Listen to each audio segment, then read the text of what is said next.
कभी कभी ना हम सबको लगता है कि हमारी जिंदगी में कुछ बड़ा लिखा है, कुछ ऐसा जो अभी तक हमें मिला नहीं है। और ऑनेस्टली द एल्केमिस्ट ऐसी ही कहानी है।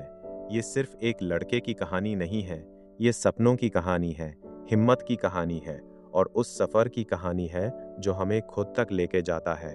तो कहानी शुरू होती है सांतियागो से। सांतियागो एक साधारण चरवाहा लड़का है।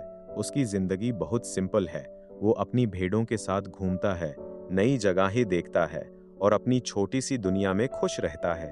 लेकिन फिर उस बार बार एक ही सपना आने लगता है, एक ऐसा सपना जिसमें उस मिस्र के पिरामिड्स के पास छिपे खजाने का संकेत मिलता है।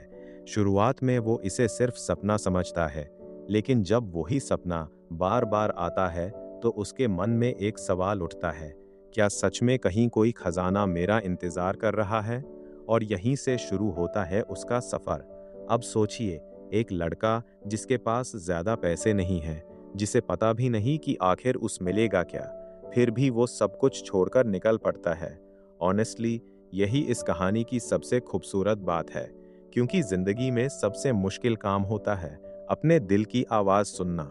सफ़र के दौरान सांतियागो कई लोगों से मिलता है। कुछ लोग उसकी मदद करते हैं, कुछ लोग उसे धोखा देते हैं, कुछ लोग उसे नई बातें सिखाते हैं और हर मुलाकात उसे थोड़ा और मजबूत बनाती है। फिर उसकी मुलाकात होती है एक बूढ़े राजा से। वो उसे बहुत खूबसूरत बात बताता है, जब तुम किसी चीज़ को पूरे दिल से चाहते हो तो पूरी कायनात उसे पाने में तुम्हारी मदद करने लगती है। और ऑनेस्टली यही लाइन इस किताब की सबसे प्रसिद्ध सीख है। लेकिन कहानी सिर्फ खजाने तक पहुंचने की नहीं है। रास्ते में सांतियागो सीखता है कि डर सपनों से ज्यादा खतरनाक होता है। कई बार हम हारने से नहीं, कोशिश करने से डरते हैं। फिर वो रेगिस्तान पार करता है, कठिनाइयाँ आती हैं, कई बार उसे लगता है कि शायद वो गलत रास्ते पर है, लेकिन फिर भी वो आगे बढ़ता रहता है, क्योंकि अब उसका सफ़र सिर्फ खजाने के लिए नहीं रहा, वो खुद को समझने का सफ़र बन चुका है। और फिर उसकी मुलाकात होती है फातिमा से। और यहाँ कहानी में प्यार भी आता है, लेकिन ये सामान्य लव स्टोरी नहीं है।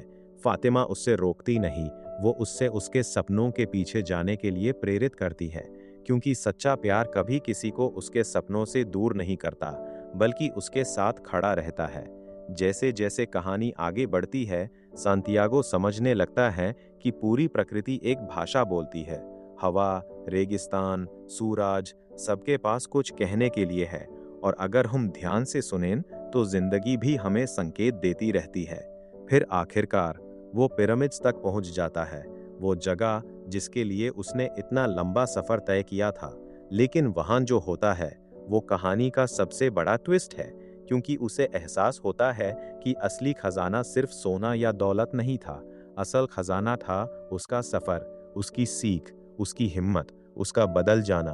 और ऑनेस्टली यही वजह है कि द एल्केमिस्ट लाखों लोगों की पसंदीदा किताब है, क्योंकि ये हमें याद दिलाती है कि कभी कभी हम जिस चीज़ को दुनिया के दूसरे कोने में ढूंढ रहे होते हैं, वो हमारे अंदर ही छिपी होती है।